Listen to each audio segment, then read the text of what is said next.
Hoş geldiniz. Bu videoda Xiaomi F Pro TV'nizde uygulamaya özel bildirimleri nasıl devre dışı bırakıp etkinleştireceğinizi göstereceğim. Öncelikle ana menüden televizyon ekranınızdaki dişli simgesine gitmeniz gerekecek. Ardından tam ortadaki kutucuk olan tercihlere gidin ve ardından bildirim ayarlarına geçin.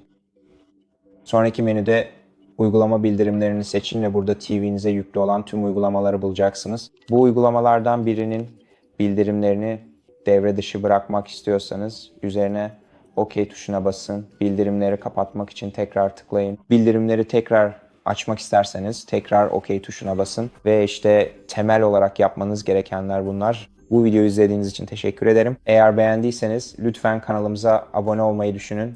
Bize bir beğeni ve aşağıya bir yorum bırakın. Bir sonraki videoda görüşmek üzere.